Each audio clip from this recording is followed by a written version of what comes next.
Welcome back, folks. My name is Hassan, and today I will be unboxing the M1 Mac Mini. Let's get into it.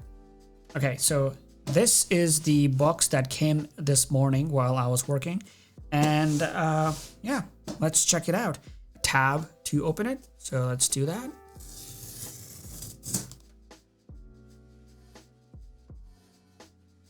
One thing I realized that Apple hasn't changed the chassis for the Mac Mini. It's the same body with really small internals inside. But yeah, so this is the first iteration of their M1 chip. Looks a little bit bigger than I thought it would be, but I don't know what I was expecting out of it. How do I open this? Okay, I just had to peel it. This might be the worst unboxing video you might have watched. Okay. Not a graceful opening of the plastic there.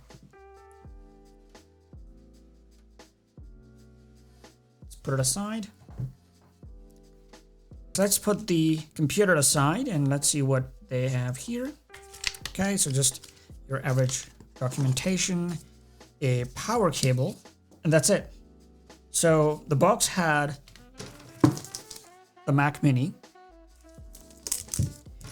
the power cable, and documentation that includes compliance documentation, sticker, and this looks to me like a quick start guide. Okay, let's peel the plastic off of it.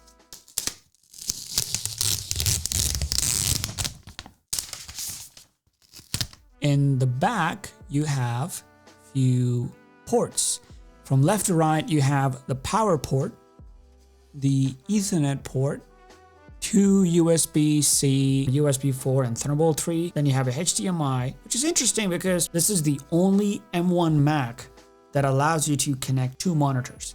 Because every other M1 Mac, the M1 MacBook Pro, the M1 MacBook Air, and the M1 iMac all come with their own displays and they allow you to connect one more monitor. So people say that it might be a limitation on the chip itself instead of anything else. But the Mac Mini, because it doesn't come with a display, you can connect two displays. And of course you have two USB 3s.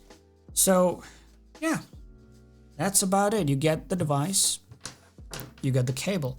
Now what I'll do is I will hook it up to my computer, well, hook it up to my monitor and see how it looks. So I turned the Mac Mini on and now it's taking me through the Mac OS Big Sur setup process.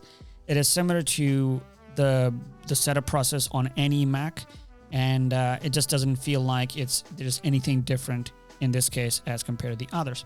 Now, for some reason, setting up iCloud took the longest time. It just took a really long time. So I'm just speeding through the whole thing.